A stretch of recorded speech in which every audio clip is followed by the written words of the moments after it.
Okay, so second video.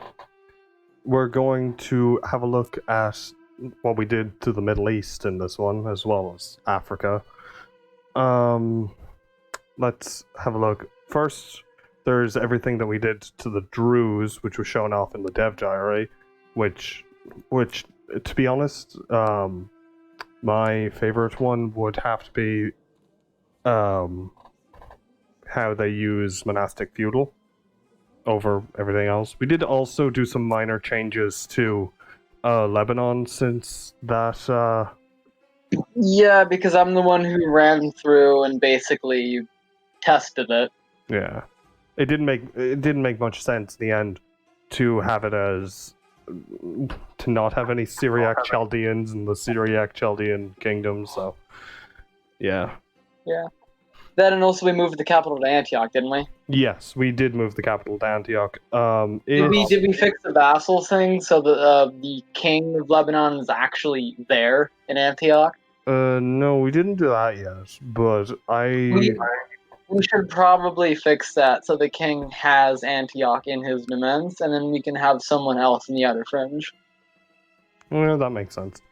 Also, we recently did an update to confederations whereby they can no longer proselytize at all if you have the confederation government.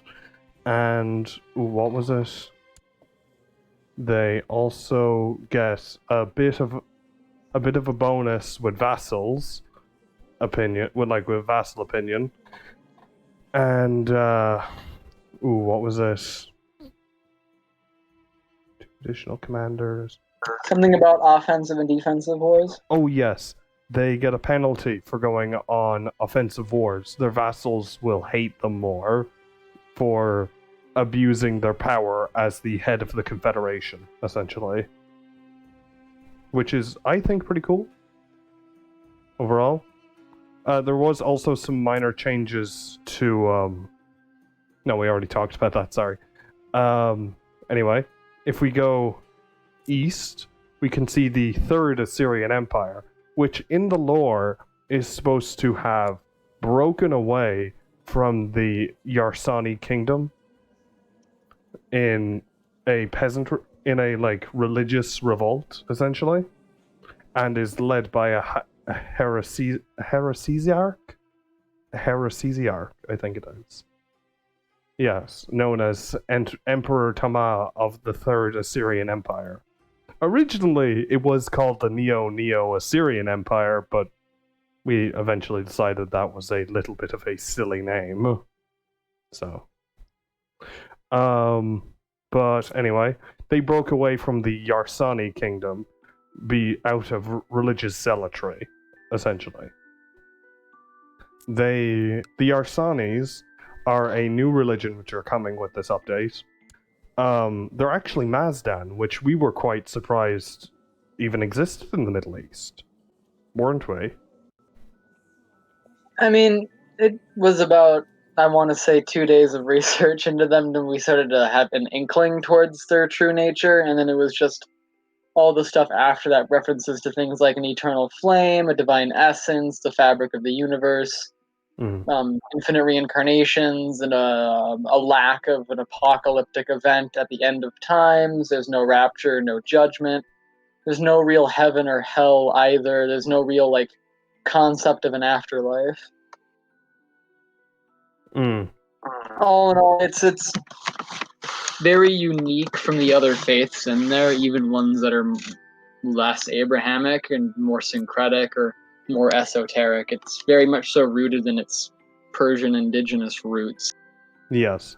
We also have them as being more aggressive than they are in the real world, to explain them having expanded out across parts of the Middle East to their current extent.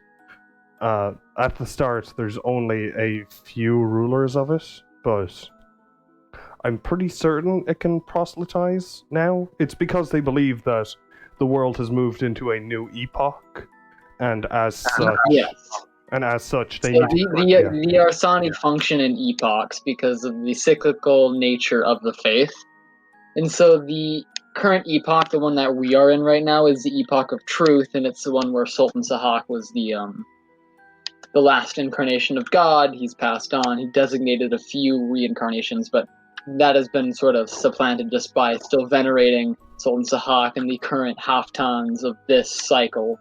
However, with something as major as the event, it was seen as a changing of the epochs. Where it's a new epoch, and it still is unknown where the next incarnation of God is, because it's no longer Sultan Sahak or whoever he had designated, because now it's a new epoch, as well as the new Haftans, the new proselytizers of the faith. So Yarsani is less focused on staying in the mountains where the southern Kurds lived, and more focused on striking out into the world, not only in a search for God, but also in proselytizing and spreading the faith. Which is their most holy place? It's like the province of Kermanshah, isn't it? Yes, it is. So Kermanshah is where Sultan Sahak lived for most of his life after he founded Yarsan. It's where he and his followers held down under many different sieges from Arab Muslims that were attacking them, and that is also where the bulk of the incarnates of God and also of the Haftans are buried, and where their tombs are. So when a Yarsani faithful goes on pilgrimage, they walk a very peaceful circuit of the mountains of Kermanshah, where they leave offerings for the temples and the burial sites of the key figures in Yarsanism. We also have, Mesopotamianism has overgone a good bit of an overhaul, and we've moved away from the more, what would you call it? I would say we've made it less focused on the very late history of the Mesopotamian region and more focused on the aggregate history of the Mesopotamian region. Yes, it's an old world. It's not just old or new or even intermittent. So between both of that, it includes aspects dating from like the 1980s all the way back to like before the existence of Islam. Yeah. It contains parts from both now, rather than being just Baathist religion. It's both Baathist, and it has it has aspects from the original ancient Mesopotamian religions. And also we've curved out a lot of Baathist figures, as they were particularly reviled amongst the local population, and their legacies were trampled upon by their people once that all came to an end. Yeah. It wasn't a popular regime, to say the least, and the influence and legacy is mixed at best. And they aren't exactly good people with good legacies, and for instance, what they did to the Assyrians made it very unpalatable to have Assyrians following that faith. Yeah. But in its current stage, it makes much more sense for them to be doing that. So, another thing that has happened is that the Israelis now, their heresy, we've fleshed out their heresy properly. So now it's a divide over whether or not the sitting king of Israel is the actual Jewish Messiah or not. He and all of his children begin the game with the Mashiach ben David trait, which means that he is descended from the Messiah, which was supposed to arrive at a particular date. I cannot remember when. And whereas, by contrast, the heresy, the Mikratists, refuse to accept him as the Messiah, and so they were planning, rather, for them to have the option to proclaim their own Messiah, since one is still supposed to arrive, but they're just claiming that the King of Israel isn't him. So, I think it's interesting, and I kind of want that to pair with eventually. Like, when we move on to more content, one thing that I want to do, especially for the Middle East, is to have another. I was discussing this with another dev, who not really a dev, but rather one of the advisors for Israel, and he was also suggesting that there should be another exodus should this kingdom fail. In addition Or to at the one least that's already because what occurred with the happened is, Macrotists. yes, and see, what we already have is Israel was a series of city-states that were unified by David, and should a great catastrophe or a great defeat fall upon the kingdom, faith in him would almost eradicate. We would see moral authority plummet, and we would see various city-states, especially Tel Aviv, reassert their independence from David, because the only thing keeping them in this kingdom is the Davidian army. So this would play into two different things. One, Israel is strong, but should a crack form, that is all it takes. Yeah. And so you have this like very powerful and defensive kingdom, but should any figure, should a resurgent caliphate, should a resurgent Ottomans, should even a resurgent Byzantium hit the Levantine region hard enough, the kingdom will crumple inwards on itself, and that will also prevent you needing to go over the same grinding, slogging war more than once, more than necessary. Once you defeat a kingdom like this that is built in this way, it is defeated. There is no way the Davidian line, without tremendous events happening, would be able to piece it back together. Yeah.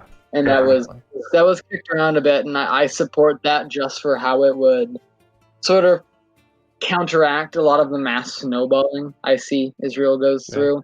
And not even in like forming Zion, which they can do, but more so in just how they become the suzerain of like half of the Middle East very rapidly. They take over all of their extraneous land, including from Lebanon and also in the Sinai, expanding in various directions. We did limit their holy wars so that they can only holy war within a specific area. Specifically, that area is from the edge of the Nile, like the duchies on the Nile, to the what are the rivers in Mesopotamia? Tigris and the Euphrates. Yeah, I think it was the Euphrates. They can holy war in the region from like just there. They can't do it anywhere on the map outside of it. So interesting. Is that the way that they're built makes sense for them to be this defensive kingdom. They have a strong warrior ethos. However, I will say that given how this heresy works, and given how the kingdom of David is built up, should a catastrophic shake of faith happen like this, it would be rather disastrous for any stability. Yeah. In addition, to make it harder for them to expand into Egypt, we made the majority of the Egyptian rulers either a part of the Duchy of Alexandria or a direct tributary of them. So they have a significantly harder time moving down into Egypt because of this big problem that they have. So anyway, we've just been kicking around ideas to sort of make the Middle East more dynamic in the rise and fall. I think it would be interesting because it opens up different ways to play in Israel that isn't just being a vassal of David or being David. And also it gives the Macratist heresy an opportunity to have like a big role rather than just a background role. Yeah. Definitely. Because then we get into their mechanics of the as I've seen it described, a foot race to be the Messiah. Essentially in a way where they have to gain piety and meet other certain requirements, then they can claim to be descendant of David or something similar like that to be the Messiah. And then they get that bloodline. And then should that bloodline die out or should their legitimacy fade, then the foot race begins again. So an important part of that would be the shattering of the Davidian realm and another exodus, which would also see an increase in Macratist characters popping up. Absolutely. And also that would, again, if you're playing in the Middle East and you're fighting Israel, you don't have to go through that war more than once. If you completely smash them, their army is gone, and that is when the revolts would start to kick in. And again, like you said, we've already brought in Finifracture, but this is different. This is more so tied to like the lore of Israel specifically, and it gives options to play in Tel Aviv, play as the Beta Israelis, stuff like that. Yeah. Okay. If we look here at the Hashemites, just while we're here, we gave them a dynasty shield based on their actual coat of arms. Well, it is their actual coat of arms. Yes, the Hashemites are actually a very important dynasty, I would say so myself, given that the technical founder of that dynasty is, I want to say, like the great-grandfather of Muhammad. Yeah, technically. So that kind of puts Muhammad in that dynasty. Yes, we also gave them all Saeed, of course, because that's basically what they are. It is what they are. It's literally what they are. They are in many nations and many kingdoms and Islamic states. The term Saeed literally is synonymous with of Hashemite descent, especially in the former British Empire.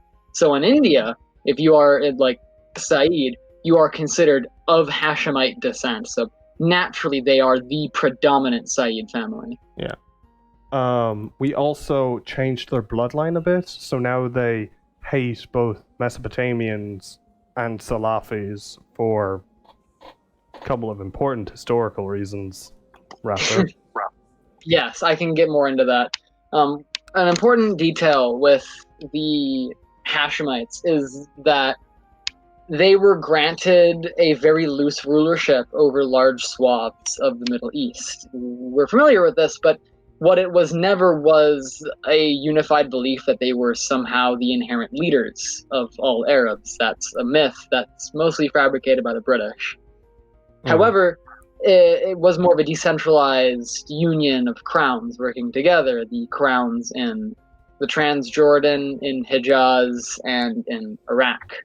Now, in Iraq's case, and rather depressing, we saw the Baathists and Republicans rise up and kill many important Hashemites, and it's been a pretty tense rivalry between Iraq and Jordan since, with many of the exiles living in Jordan and also wanting to return to Iraq. And in turn, with the Salafis, the big issue is of Hijaz, and while Hijaz was eventually signed away peacefully in big air quotes, they came to an agreement, is what I mean to say, after a war. And the Sauds recognized the Hashemite control of Jordan, Syria, and Iraq in return for the Hashemites giving the Sauds recognition to control not only the two holy cities, but also Hijaz. Yeah. Now, if so we it's a long move down rivalry to... between the Sorry. Yeah, it's fine. Go ahead. If we move down to the Sauds, we can see that they have moved... well, it's not that the Sultanate of Arabia has disappeared. You can still form Saudi Arabia. But the thing is, we now have two lesser kingdoms underneath the Kingdom of Saudi Arabia. This is actually important. If we go in, you can see that the Sauds were of the Kingdom of Najd. If you go and then they claimed and ruled Hijaz, and that's how Arabia came to be. It's now divided between the Sultanate of Hijaz and the Sultanate of Najd, but then above them there is a second-tier kingdom which rules over both of them, which is the Sultanate of Arabia. Yes. And if we look at each Saud brother, each one has claims on all of these titles that they don't have, including the Sultanate of Arabia. In addition, we also added the province of Riyadh, which is the capital of Saudi Arabia, which we figured, given the irrigation efforts which have been done there, in recent years. Well, not recent years, but like in the last 50 to The 60 case with years. Riyadh is its name literally comes from the existence of many oasis gardens that were linked together very loosely before the actual rise of the Kingdom of Najd and eventually the Kingdom of Saudi Arabia. And there was a large amount of water present in the area. And what the Sauds did was created large systems to make that water accessible and clean for people to consume. And it was very expensive, but we're also talking about the richest family on earth, at least before the event, so it was very possible within their means to do so. Is Riyadh the same city it is, right, in modern day? No, it's not. However, it wouldn't just vanish, completely at least. And it would still be able to maintain a population that would rival plenty of European cities. Definitely. Which is why we gave it a province unto itself. So. Yes. Also because it is the de jure capital not only of Najd, but also of Saudi Arabia. So it is the heart of Arabia, to put it simply. So it is also each of the three brothers sort of has an important title. Even if the central brother doesn't hold a kingdom, he still holds the most important emirate in the region. Yes. Was there anything else about the Sauds that we needed to do? We gave them their actual family crest, of course. Yes. And we made all three of them into Salafis. Across. Yes, because the Saud family and Salafi Islam is basically one and the same. They are very intertwined with each other. It is the system in which the family rose to prominence, and it is the system that keeps the family in prominence. And also we shifted where Salafi is to represent the influence of Najd and the traditional heartlands of the Salafi. So along the Persian Gulf Coast, in the more conservative parts of Najd is where the Salafis are, and in Hijaz, which is before the event the more metropolitan, more urbanite, and liberal in a Middle Eastern term, if you catch my drift. Yes, I get what you mean. It contains a lot more forms of Islam openly because it is the heart of the Islamic world. Yeah. There's a lot more practicing Sunnis. There are Shias in the south, Salafis and Sunnis. And yes, those Shia down there are different. They are the Yemeni Shia. Yeah, we'll get to them in a minute. And that region is the least Sunni in Saudi Arabia, which is impressive considering how proselytizing they are. You'll note that there is another Shia region, and those are simply migrating Bedouins. They travel into the Shia parts of Mesopotamia frequently in return, and they bring that faith with them. Of course, the Sauds have to deal with that because Bedouins don't always remain the faith you want them to, because they're Bedouins. They're not going to remain a stagnant feudal vassal. Yeah. They tend to be like that. Let me say, down here we have the Al-Hazred in Yemen, and they're Sunni, and they have Taiz, is it? Yes, their seat is in Taiz. And there are plenty of major cities in Yemen. Taiz would be on I can't actually see the map right now, so I apologize. But it would be on the Red Sea coast, somewhat on the center of the Yemeni portion of the coast. Yeah, it's fairly close to the coast. I don't think it has direct coastal access, but I do know that it was an industrial hub in pre-event Yemen. Yeah. So there isn't really much to talk about in regards to how Yemen has changed, because it hasn't really. So it's mostly there isn't much of a major story to tell in Yemen yet. Yeah.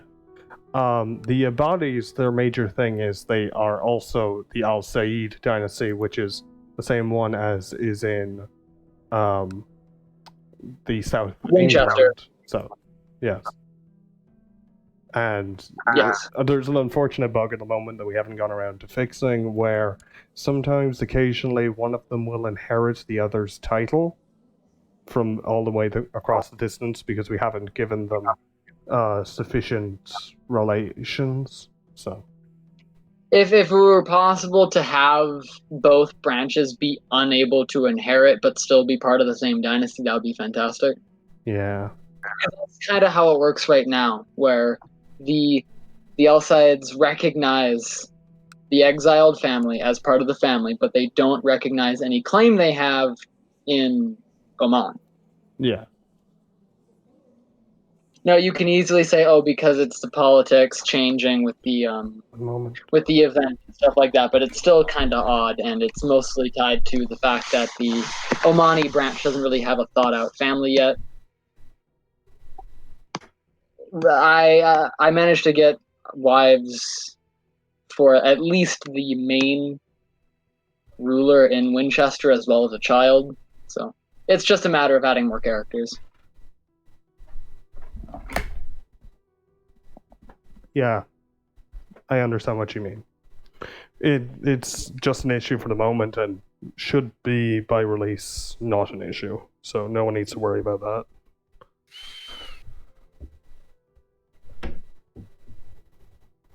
So anyway, let us now go. If we go a little bit north, we can see the Baha'i, which have also, like Druze, been made their own separate faith. They're now in the Syncretic group, much like some of the other stuff we'll cover in a minute, like Yugoslavists, which has also been moved to Syncretic. But they can actually rise up in the two provinces they start off in. So, Yeah, that's pretty that is interesting. important. Similar to the Druze, it's just because they're such a small faith, but so It's interesting. a small faith, and we also denied we denied them being part of the Muslim group, essentially. Yeah. But before they were part of that, and things like this wouldn't have been seen as a big issue, but now we've decided that enough is enough. There are too many differences. They aren't actually just Muslims. In the case of the Baha'i, they are very, very syncretic with numerous faiths, and in the case of the Druze, the differences just piled up too high. They have very much a Gnostic take, a very esoteric take. They consider themselves monotheists. They don't consider themselves Muslims for the most part. Mm. It's sort of like the onesies and twosies, but they also consider themselves Christians, some consider themselves like Zionists. So it's more so just where their national identity is, less so than a unified religious claim that they are part of some group that isn't a more Gnostic, more esoteric view of it. I mean, their views are definitely extremely distinct from almost any other faith in the Middle East. Yeah, absolutely. It's just really hard to categorize them since they draw from so many sources. But putting them in any group that isn't recognizing that would have been a mistake on our part. So, which the Syncretic group does attempt to recognize. So, anyway, now we move on to Qatar and Bahrain, which, first things first, we fixed them so they're in the correct place now and have their correct flags, with Qatar being on the mainland and Bahrain being the island. So that's the first good thing. The second thing we did was we added a new culture to these two provinces, known as the Amory Key. Would you like to explain what they are? Oh yeah, the Amory Key were something of sort of they were a defunct culture that I learned about and that I rather enjoyed as a concept. And so I began theory crafting ideas for them, names, stuff like that, why they're there. What the Amory Key are Americans in the Middle East who were left behind by the event. There were hundreds and thousands of American soldiers, civilians, and other personnel in the Middle East focused in the Persian Gulf in the pre-event era. Not only just remnants of Desert Storm, but also in many other buildups, in bases that were being constructed in Qatar, in the establishment of Central Command across the Middle East, and also in the very deep ties Qatar had with the English-speaking world, starting with the British Empire's incorporation of them, and then going all the way to the deep economic, political, and social ties they had with the United States. For instance, a very, very, very, very common second language in the Qatari Arabs was English, and the US dollar was common. It was also common that soldiers attended their own churches. However, after all this time, they've blended together. The English language and the Arab language is blended together. Culturally, they've blended together. They've maintained a large impact, not only from the American influence and the British influence, but mainly the military's influence in Qatar and Bahrain. The Navy, the Air Force, the Marine Corps, the Army, all of them were in that region in large numbers. And what is even more important is that should anything happen to the Pentagon or to Washington and communication is lost, soldiers across a command region, so Central Command, Europe Command, Africa Command didn't exist at this point, but if it did, that would also apply. They would be gathering up in rally points, and this would be like Ramstein in Germany and Qatar and Bahrain. They're basically the Middle Eastern equivalent of the Coyotes. Yes, the influences are still there for the most part. They are a bit more Arabish. Yeah. Similarly, like how the Coyotes have the native faith, the Amory Key do as well. They are Muslims. They are not Salafi. They are Sunni to represent the more laid-back nature of the Amory Key. They aren't really, extremely zealous, conservative, orthodox Muslims like the Salafis are. Yeah.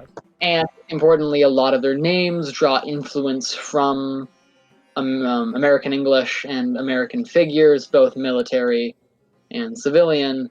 And the Arab they speak is off on purpose. I think if you know Arabic, you'll probably make a lot of spelling mistakes before anyone grammar. Yeah, before anyone attempts to critique the Arabic, it's supposed to be kind of bad because of it being influenced so heavily by these hundreds of thousands of American soldiers who became incorporated into Qatari society following the event. So, for instance, around the time, just before the event, if we want to go super instant, where it's the largest Arab population possible before the event, there would have only been 500,000 Qatari Arabs. In comparison, there would have been between 800,000 Americans, military, civilian, and more, in the Middle East who would be coalescing in Qatar and Bahrain. Now, not all of them go there. That is why there's a mercenary band of Amory Key. That's a different story. Yes, we can have a look at that in a moment. They have a dominant influence on the linguistics and the culture. And so before people say that, the spelling is off a bit or the grammar is off a bit, that's intentional. We didn't just get it wrong. We did it wrong on purpose to show that American English and Arabic isn't going to make perfect Arabic. That doesn't really work. And if we were just going to use perfect Arabic, well, then they would have just been Bedouins with a different name. Yeah, essentially. There is some. If we have a look at their retinue, they're quite interesting because I'm pretty certain it's in this version. They have a special retinue whereby they get access to both heavy cavalry and horse archers called the Al-Arambi's Riders. So yes, so that is something that I am pretty sure got merged into Master. Yeah, and if not, it will be shortly. Yeah, it is. It's here. I can see it. Okay. So what the Al-Arambis are, the riders, they are referencing the great warrior hero Sultan Al-Arambiz. Baradudi Al-Arambiz is his full name, but it's usually just Sultan Al-Arambiz. And he is a very, very pivotal figure in the Amory Key history and culture because he is essentially a representation of the might of pre-event America in the Middle East. And that is how all of that mythos and influence is personified into their culture. They have mythologized the concept of the American military's might as a mighty Islamic warrior to fit in with their current society. Yeah. Yes, and what is important is that he was the one who led a lot of the very victorious battles across the Middle East that you would probably remember if you know your Gulf War history very well or any other sort of Middle Eastern history. So he was around across a vast swath of land which the Amory Key know as Al-Suntakum, or in English, the central command, but it's been twisted and mutated. But that's sort of their envisionment of the American influence over all of the Middle East.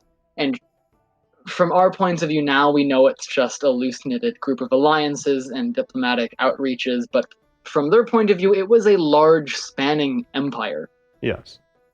Which is why they can. It was formed by this great sultan, this great warrior, Baladudi al-Arambiz. I'm not going to get too much into the influence of his name, but it's important. Similarly, why his face isn't known, because the Amariki don't really like to depict his visage that much. Usually he is fully in armor, and he's usually not facing towards the viewer of any artwork depicting him. Yeah. And if he is, his face is being concealed by the helmet he is wearing. Yeah. If we go and have a look at their holy order... Oh yeah, by the way, Al-Suntakum is also the formable, which they can do. Sorry, not their holy order, rather. They have a... mercenary band, yes. Yes, a mercenary band called Al-Sakir Al-Aswad. So, that it's pretty interesting. It has a very nice flag, if I do say so myself. I tried my best on it to really capture it.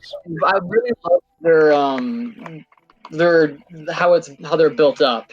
It provides a lot of needed firepower and just raw power to a Middle Eastern army with things they wouldn't usually have access to.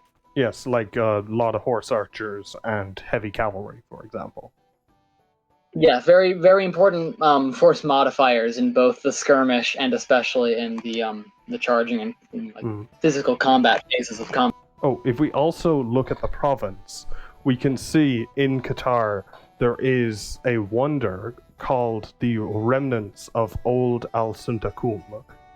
This is essentially the rusted remnants of all of the military equipment used by CENTCOM. All of it. So, despite the fact the image only depicts a couple of tanks, it's a couple of rusty tanks. It's supposed to represent all of the ships and rifles and trucks and everything, essentially, that would have been left when they eventually ran out of petrol or diesel. So, do you have anything to say about it? I rather enjoy its inclusion because the desert and the ocean air has rusted it away, but hasn't destroyed it all. It's not all gone. A lot of it is gone, lost to the sands, but it can be reclaimed and it can be discovered as archaeological evidence of society in the pre-event. Yes, it requires... Which is something that's only really explored elsewhere with the Rust cultists and their little ventures around where they try to pick up the pieces of the old world, but it's very marred by their religious fanaticism with it, and it's interesting to have basically the Amariki looking at it sort of as their heritage and their culture, and that's why they're so fascinated with it, and that's why how the desert has maintained these vehicles. They haven't been too kind to it, but also they're not lost completely. Yeah. It requires certain upgrades for these events to appear in game, but if you do get them, they do lead to some good. You do get some good artifacts from it. Some good, interesting artifacts that have a good bit of lore in them about the world. So, hopefully you'll enjoy it when it comes out. Anyway, I think that's everything for the Amory Key. Oh, we also updated all of the holdings for a couple of provinces in this area. Anyway, if we move over to Africa, the first thing to notice is that finally the Copts have a pope. So that's good. He's set up down at one of their holy sites in Ethiopia, Aksum. So I think does really help out. It does really help them out in standing up to the Sunnis that surround them in all directions. So, anyway, if we move over to the rest of Africa, you can see that we really very much so expanded the range of Moaidana, and with that, the range of the nomads in Africa, making them penetrate a lot further north and south to really represent how these areas are very lightly inhabited and would be pretty nomadic overall. So, anyway, we also renamed Chrislam to Oke-Tude, which is one of the two Chrislams that exists in the real world. This is the more pacifistic one. The other one is more militant in its approach to recruiting people. So, decided that we might end up making that into a heresy for it, perhaps, at some point. It would be interesting to see the more militant faith represented. Yeah, definitely. Anyway, if we then go over to West Africa, we can see there's a new, if we click. Oh yeah, also, of course, all of these areas now have brand new GFXs, which is great, or most of them do anyway. Anyway, there's a new religion here known as Iwam Amla Ika, which is essentially it's like a cult. It's a cult that fuses African syncretic religions with like African syncretic religions with the Islam, which is present in this more northern region of West Africa, creating this sort of combination religion, which gets along quite well with it. It incorporates aspects from both faiths, from both sides of our inspiration for it. Overall, I think it's pretty good. Overall, though, we do need to improve the province density of West Africa, because right now it's very province poor, but hopefully in 0.3 we'll be able to do that. But that's a good way down the line, so... Yes, it is a very good way down the line, and the province richness of Africa will also have to come in step with improving the province richness of the Middle East, and then ensuring the Middle East and Africa don't just steamroll over Europe. Yeah, we'll have to make sure it's fairly balanced overall. Because if holdings in Africa get too powerful and an African warlord unifies, and then he controls enough land, and suddenly he's more powerful than Britannia combined with France's, and all he does is control the bulk of West Africa. Then a fracture would help with that, but at the same time, it's just... Yeah. Oh, so... That's not to say that after the end, Africa would just go back to being disunited tribes, while Europe was often... Yeah, of course, as we have in the mod, very little rather of Africa is actually tribal. Only the more central regions are, whereas these coastal regions are actually feudal in their faith. So it hasn't gone back to, the tribes that it was in the real Middle Ages, but it's... And that's not to say even in the real Middle Ages things were like that, because you had, various figures, kings, emperors that did some very... Up here, in like Mali and stuff, there weren't really tribes, so it was proper kingdoms. So further south, closer to the coast, it was more tribal. But also, the biggest change is that Oke-Tude, Ilman Al-Mika, Moaidana, Yugoslavist, and Baha'i are all in the Syncretic group now, and as such will like each other and can be wholly warred by religions outside of their group, which really changes up the dynamic for both Mowadana,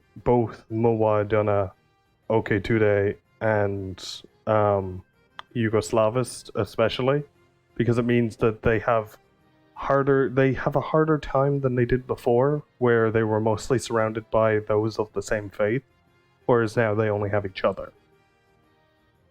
Yeah, so it make sense for the Pope to look at Yugoslavis and realize that there's a lot of both Orthodoxy and Islam in it, and then you get sort of the same thing from the Patriarch in Transnistria, where he sees a lot of Catholicism and Islam.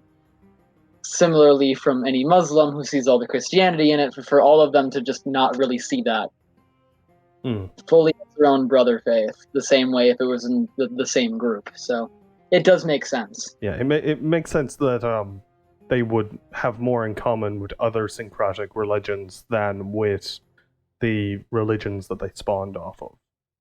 So, anyway, is there anything else we need to cover that you remember that we did? Don't think so. Not in the Middle East, anyway. Any new governments? Ooh, I do remember that I fixed the Nigerian emperor's clothes so that he actually wears Nigerian clothes now. We also updated the graphics for the Nigeria interface overall, so it's much more Nigeria inspired. And overall, I think it looks pretty damn nice. Oh, and we gave the Nigerians, specifically because they are descended from the Yoruba tribes of Nigeria, more francophone names because of the overall French influence in the Middle East. Yes. Yeah, they have French Creole names now. The French have a lot of influence over West Africa, being that it's known as, what is it? Le Franc Afrique? Was it? Yeah, Franc Afrique is a term representing the French influence across Africa that remains to this day. It's very strong in areas like Senegal, La Côte d'Ivoire, and also in parts of Nigeria, and also Cameroon, the Congo, stuff like that, Gabon. When we expand the map west to include places like Senegal, we're hoping to make it basically the France of West Africa. Even them seeing themselves as the heirs of France, given that Senegal has such positive opinions of the French. And also rather deep ties, too. Yes, that too. Including like French intellectuals and institutions that were brought over there. So, from my mindset, it's a claim similar to the Russians claiming descendants of Rome. Yeah, definitely. I think that's. And it is also a very powerful claim, similar to claiming ancestry of Rome, because the French quite literally did rule all of that land, with Dakar, the capital of Senegal, as the capital of that whole region, or Saint Louis, the other major capital of Senegal, being the capital of all that Africa, of Franc Afrique, essentially. Yeah, I'm quite excited to have Saint Louis there on map, especially because of its unique geography, whereby most of the city is on an island that is mostly disconnected from the mainland. So it's essentially like French Creole Venice, and that's pretty fucking cool, in my honest opinion. There's a lot of more French Creoles in Senegal than you would expect. The French didn't really have a lot of the same inhibitions that were present in, say, the Dutch, the Germans, the English, and other colonial powers when it came to living alongside Africans, even in a post-colonial world. One thing that plenty of international organizations noted was that the white French didn't have any qualms living on equal terms with the Africans in the now independent Senegal, and relationships and immigration between the two countries still was very, very, very common. The Dakar to Paris airline was still like the cheapest ever. Yeah. Definitely. Okay, so I think that's basically everything for changes to Africa. I don't think we did any major changes to North Africa, except for, I think, some of the Jews were changed from being the normal Jewish to being Necrotists. So Yes. yeah. Besides that, it's basically everything. So I suppose we're done then? Yeah? Okay. We did cover a lot. Yeah. Covered the whole Middle East, covered all of Africa.